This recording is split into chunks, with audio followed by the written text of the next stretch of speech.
Hey there guys, Tactical Quake here with Games and Whatnot, and I finally got the YouTube channel thing going back again, even though I've really lost all the subscriber base I really had, because this is a new channel. But either way, here's my first video on this channel, and coming back to YouTube after months and months and months of not doing it. But let's get right into the commentary. I'm going to do a first impressions video on the Black Ops 3 beta, and honestly, I really do love the game. I really love how fluid the movements are, how everything runs so smoothly. But I'm just going to go right into the bad real quick. I'm going to say that the Razorback, in my opinion, honestly, my honest opinion, it feels like it's a little too overpowered for an SMG. It feels so much like the power of an assault rifle in an SMG, and with zero recoil. The last time I checked, that was we didn't have a gun like that till like I think I want to say not Modern Warfare 3. Yeah, Modern Warfare 3 with the MP7. So honestly, that's the biggest one of the biggest problems I have with the weapons. And M8A7, it's really good, but it's too effective. It's too effective to a certain extent, where it's really just a kind of a zero recoil machine too. I like the fact that it's a burst fire and it's really strong, but the thing is it's just a little too much with the no recoil thing. So both the M8A7 and the Razorback are guns that I say need to be a little bit added onto the recoil side of things, because they currently right now I really don't see any recoil to them. I personally don't use the Razorback because I never really get a feel for it. I like the Kuda way better, but either way, that's just my opinion on that. And then for the specialist streaks, not really any of them I feel like there's a problem with them. I just feel like if there's too many of them of the same thing running at the same time, then it feels like it is a little bit too much, because then if you got a team using all the same thing, you feel like you're getting just killed by the same thing, by the same person every single time. So that's what I feel would be the more annoying part of it.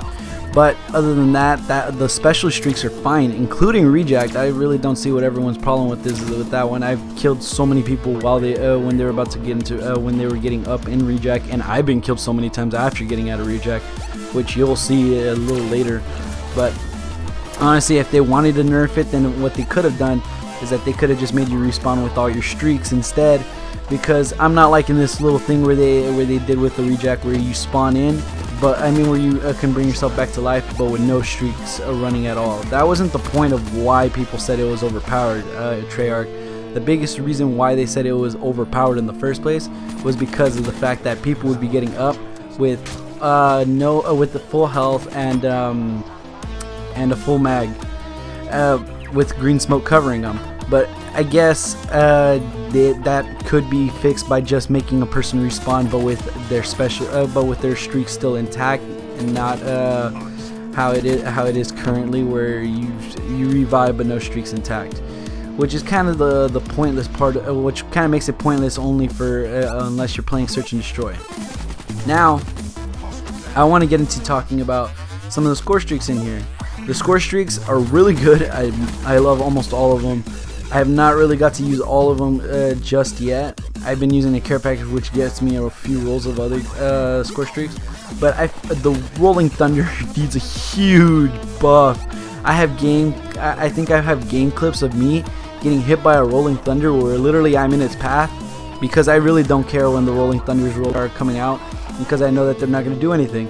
I was literally in the path of a Rolling Thunder and no kill on me or any damage whatsoever. There's only been like one time where I've seen myself actually get one kill, and I was even amazed by that, because it was astonishing how I got one kill with the Rolling Thunder, because I've gotten so many of them but never really got a kill with them.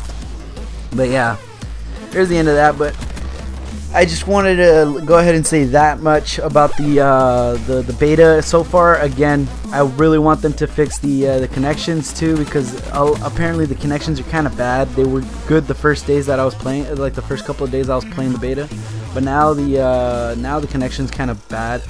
And another thing I also want to discuss about is the wall running system in this game. The wall running system in here, I love the fact that they introduced it to a Call of Duty. The fact that they introduced it to this Call of Duty, especially because of the jetpacks.